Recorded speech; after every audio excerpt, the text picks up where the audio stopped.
Ce soir, France 2 diffuse les 2 premiers épisodes de La Jeune Fille et la Nuit, l'adaptation du roman éponyme de Guillaume Musso. Mais que vaut ce thriller avec Johan Gruffud et Grégory Fitoussi?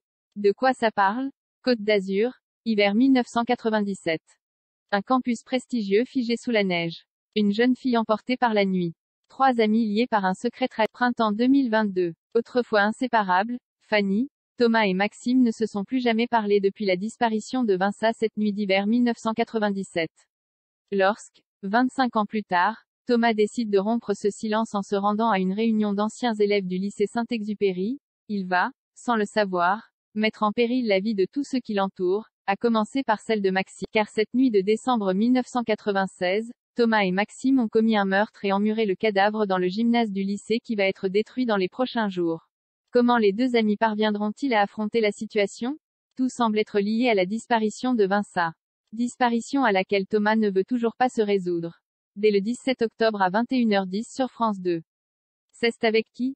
Adaptation du roman éponyme de Guillaume Musso, La Jeune Fille et la Nuit est une série en 6 épisodes de 52 minutes réalisée par Billy Girls sur un scénario de Marston Bloom. Et pour donner vie au personnage de Guillaume Musso, la production s'est entourée de Johan Gruffud, Dr Harrow, l'ailleurs.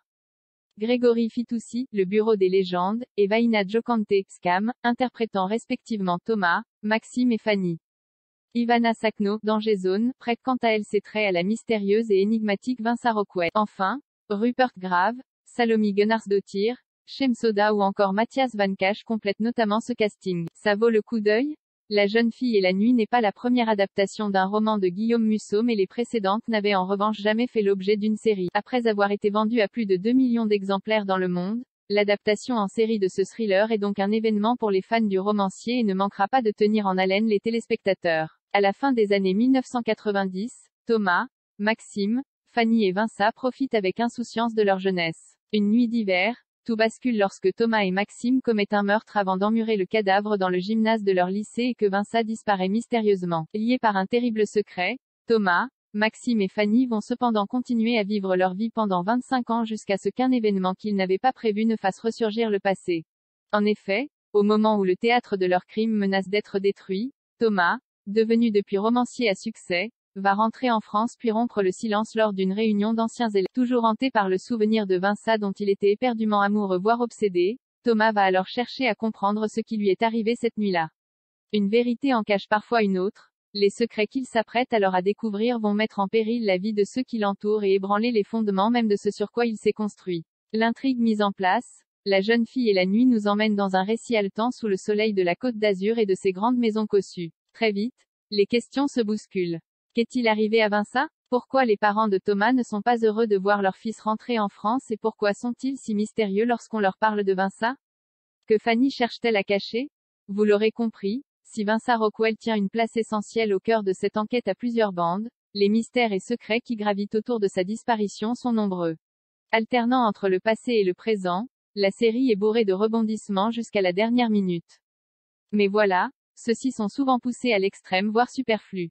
Alors que la première partie souffre de quelques longueurs, les 3 derniers épisodes se déroulent sur un rythme effréné qui donnerait presque le tournis.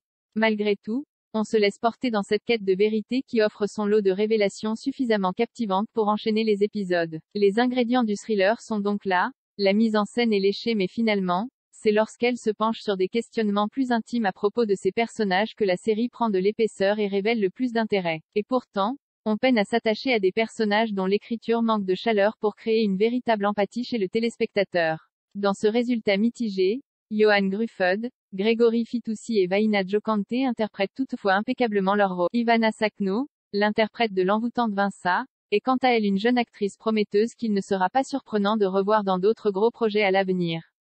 De leur côté, les seconds rôles ne sont pas en reste et apportent parfois une note d'humour bienvenue. À défaut de révolutionner le genre du thriller, La Jeune Fille et la Nuit offre un bon divertissement et c'est finalement tout ce qu'on demande.